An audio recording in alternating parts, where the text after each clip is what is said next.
ओम शांति। प्रजापिता ब्रह्मा कुमारी ईश्वरी विश्वविद्यालय में आज ज्ञान मंथन स्टूडियो में एक ऐसी दिव्यवान प्रभावान आत्मा जिन्होंने ज्ञान मार्ग में आते ही उनका कला काया चेंज हो गई। जी हाँ, न सिर्फ उन्होंने अपने आप को चेंज किया बल्कि अपने जीवन को ही चेंज कर दिया। उन्होंने ऐसी दिव्य आत्मा से मुलाकात कराते हैं, वो हैं रमेश भाई जो अजमेर से आए हुए हैं। रमेश भाई, ओम शांति। ओम शांति। 38 साल से आप ज्ञान में हैं जी। 38 साल से पूर्व कैसा था आपका जीवन? हम सुनने से पहले हम जानना चाहेंगे आपका जन्म कहाँ हुआ था? मेरा जन्म अजमेर में ही हुआ था और मैं अजमेर में ही पला बड़ा।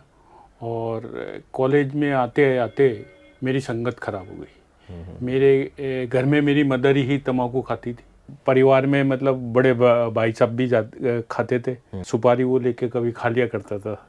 तो उसको थोड़ा मेरे को नशा सा आने लगा थोड़ा बचपन से ही? 10th क्लास से मेरे को अच्छा लगने लगा। धीरे धीरे धीरे फिर मैं ज़्यादा खाने लगा। फिर स्कूल में आए, फिर कॉलेज में आए, हमको दादागिरी का शौक़ लगा कि वहाँ हम दादागिरी करते, गुंडागिरी करते, मारपीट करते। इस तरह से फॉरेनर्स को घुमाया करता था। पहले बहुत अजमेर के अंदर कोरोना से पहले बहुत टूरिस्ट यहाँ अजमेर में फॉरेनर्स वगैरह आया करते थे, तो इनको घुमाता था। इनको घुमाने से जो पैसा मिलता था मैं नशे पत्ते में खर्च करता था। अच्छा, क्या क्या नशा करते थे आप? गांजा पीना, अफीम खाना, चरस चरस गांजा, भांग। जो तो आपके मम्मी पापा आपको कुछ गाइड नहीं करते थे कि ये सब बच्चे गलत है, ऐसा नहीं करना चाहिए? नहीं, वो जो नशे होते थे ये उसमें ऐसा कुछ पता नहीं चलता था कि भाई कोई उलूल जुलूल हरकत कर रहे हैं या ऐसा। क्योंकि शराब पीते हैं तो उसके अंदर उलूल जुलूल हरकत करते हैं, वो पता चल जाता, शरीर हिलता है उसमें। हाँ जी जी। लेकिन इसमें कुछ पता ही नहीं पड़ता।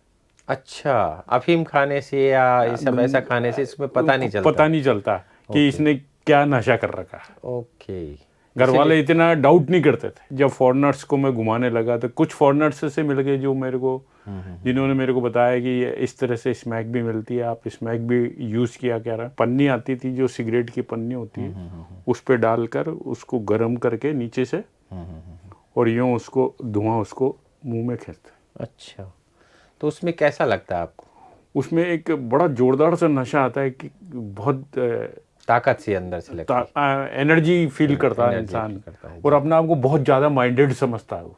अच्छा, वो पीने के बाद कि मैं सबसे बड़ा शहंशाह हूँ। हाँ, बहुत मतलब अपने आप को ये समझ लो बहुत ही इंटेलिजेंट, और ये इस तरह का अंदर से उसको गुड फीलिंग आता। जब मैंने कहा पैसा मिल रहा है, सब कुछ मिल रहा था, और फॉरेनर्स लोग जो आते थे मुंह मांगा पैसा देते थे, तो वहाँ से मेरी जो लत बिगड़ गई बुरी तरह से।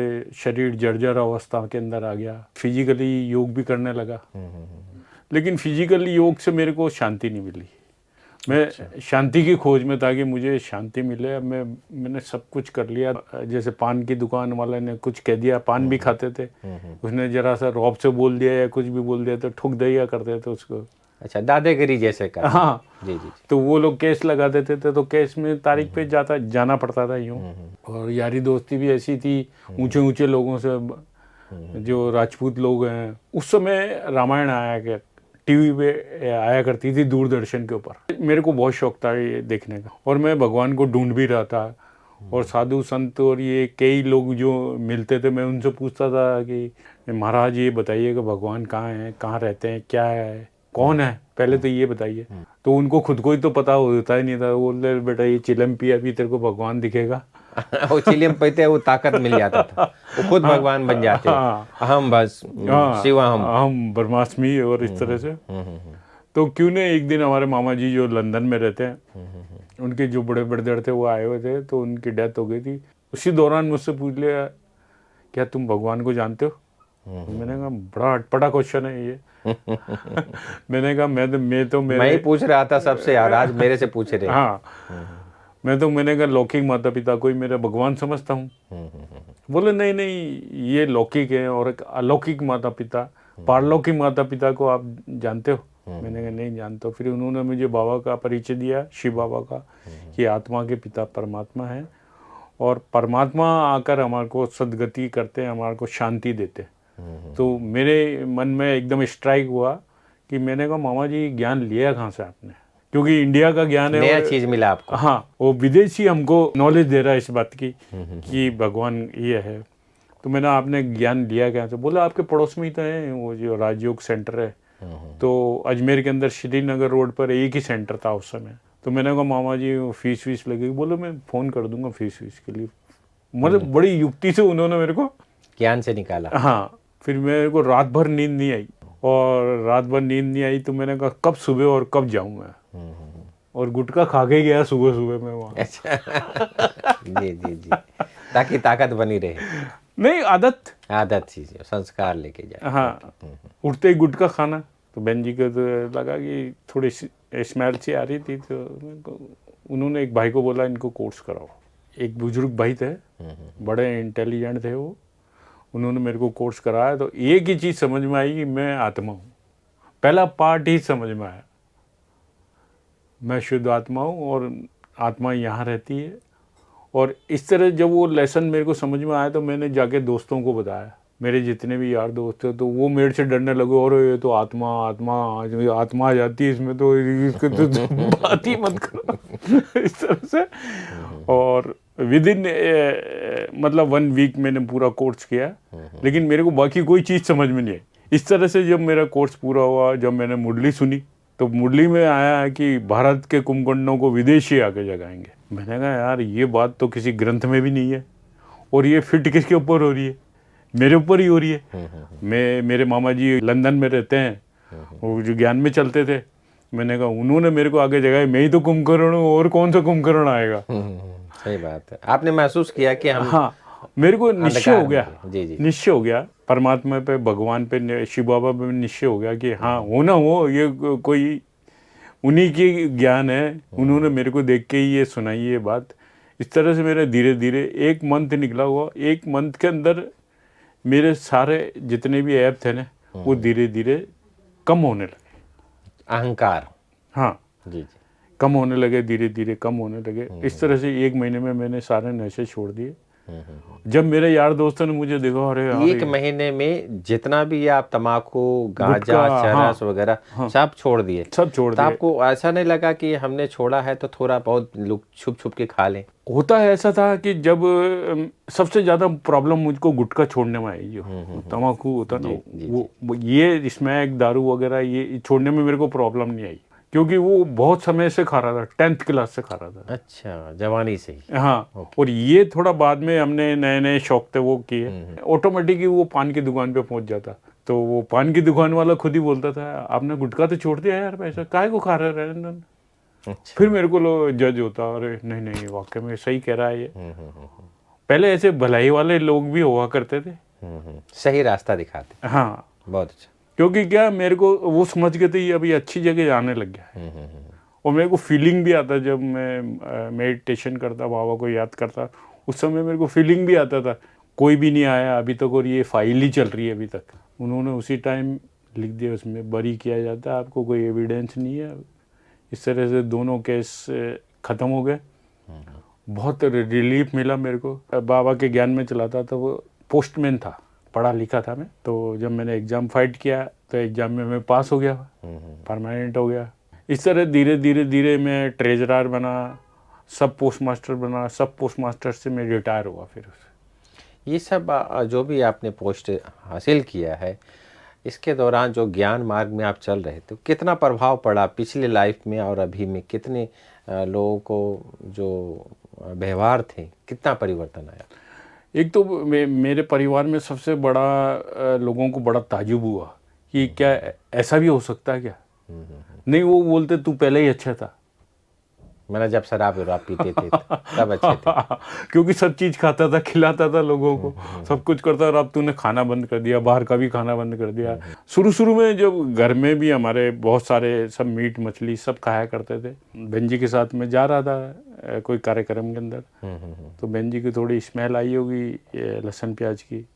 तो बहन जी ने कहा रमेश भाई आप लहसुन प्याज खाते हो क्या?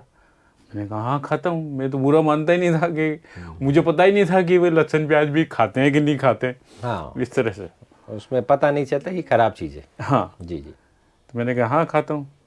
बोले नहीं स्मेल आती मत खाया करो। फिर मैंने उसी दिन निर्णय कर लिया कि नहीं खाना। घर गया तो मैंने कहा मैं तो लहसुन प्याज खाऊंगा नहीं, मेरे घर में हंगामा हो गया कि भाई अब 2 सब्जियां कैसे बनेगी, तू कैसे खाएगा। अचार से लेकिन खा, लहसुन प्याज नहीं खाऊंगा। हाँ अचार से खा लूँगा, दही से खा लूँगा, केले खा लूँगा, फल फ्रूट खा लूँगा, लेकिन मैं ये नहीं खाऊँगा। 3-4 दिन बाद फिर हमारी मम्मी को दया आई कि नहीं मेरा बेटा भोजन नहीं कर रहा है, मेरे हाथ का खा नहीं रहा है। तो इस तरह से फिर उन्होंने मुझे विदाउट लहसुन प्याज का बना के दिया। और रोज़ डेली सेंटर से सब्जी लेके ही जाता था मैं घर पे, और रोटी मम्मी बनाती थी और वो ऐसे खाया करता था। तो ये भी एक प्रॉब्लम आई थी मेरे को शुरू के खाने अंदर, पीने में। खाना पीने के अंदर। तो मैंने कहा मैं ये पुराने बर्तन में भी नए मत बनाऊं, मैं नए बर्तन ला के देता हूँ। नए बर्तन ला के दिए, कुकर वगैरह सारे नए ला के दिए। मैंने तुम्हारे बना के खाओ, मैं नहीं खाऊंगा। परिवर्तन आ गया इसके अंदर और पैसा भी आने लगा, इनकम बढ़ी। हाँ, जो वेस्टेज जा रहा था हाँ, वो इनकम हुआ। और फिर मैंने सोचा कि मेरे को मेडिटेशन से फ़ायदा हुआ। जो मैंने छोड़ा तम्बाकू वगैरह, जो मेरा पैसा वेस्टेज जाता था, वो मैंने बाबा की यज्ञ में डाला आपने। यज्ञ में डालने लग गया। रमेश भाई, जैसे कि आप ब्रह्मा कुमारीज में इतने सालों से चल रहे हैं, समाज की तरफ से कोई ऐसी अवरोध पैदा नहीं हुआ? समाज की तरफ से भी बहुत बड़ा अवरोध हुआ जब ब्रह्मचर्य की पालना का आया, क्योंकि मैं तो शादीशुदा था, मेरा एक बच्चा था। तो उनको किसी ने भड़का दिया कि ये तो सन्यासी बन गया। ससुराल वालों को भड़का दिया कि ये तो भाई बहन बना देंगे, क्योंकि पहले ऐसी बहुत प्रथा थी। पत्नी को भी भड़का दिया, पत्नी को कुछ ABCD पता नहीं कि क्या ब्रह्मचर्य होता है क्या नहीं होता। समाज की तरफ से भी प्रॉब्लम क्रिएट किया। उन्होंने पंचायत बैठाई, तो पंचायत में मैंने कह दिया भैया देखो, मैं रखने के लिए मैं मना नहीं कर रहा हूँ मिसेज को, मैं मिसेज को रखना चाहता हूँ, लेकिन ये कांटा जो चुभ रहा मैं ये मैं निकाल देना चाहता हूँ।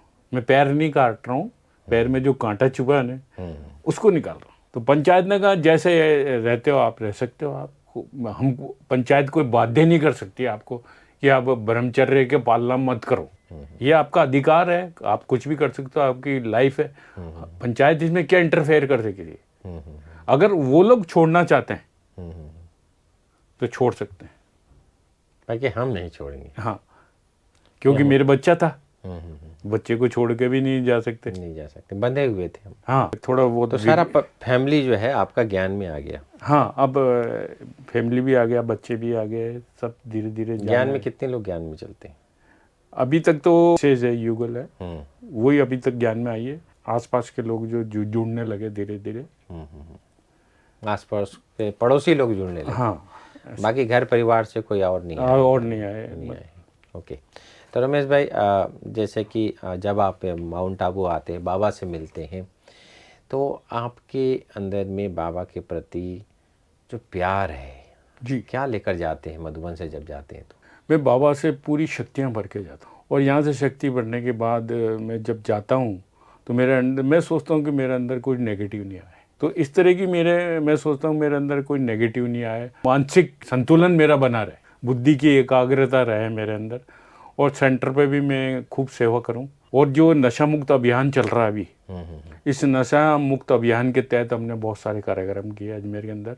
अच्छा। हाँ, बहुत से लोग, जेल में भी गया, जेल में भी मैंने वहाँ पे लोगों को जब मेरा अनुभव बताया जो अभी आपके बीच मैंने रखा है, ये अनुभव मैंने जेल में भी बताया। तो जेल में भी वो काफ़ी लोग जो कैदी लोग थे वहाँ प्रभावित होते हैं। जेल में भी सेंटर है, अच्छा, चलती है सेंटर? हाँ, सेंटर चलती है, मुरली चलता है? मुरली चलता है। अच्छा। और जो बहनें हैं वो भी मुरली सुनाने जाती है, उनको अलग मुरली बहन जी सुनाने जाती है, इधर एक भाई वहाँ मुरली सुनाने जाते हैं। इस तरह से जेल में भी चलता है। अच्छा। हाँ तो बना एक प्रकार से मैं समझता हूँ बेहद की सेवा में आप अपने योगदान दे रहे हैं जी।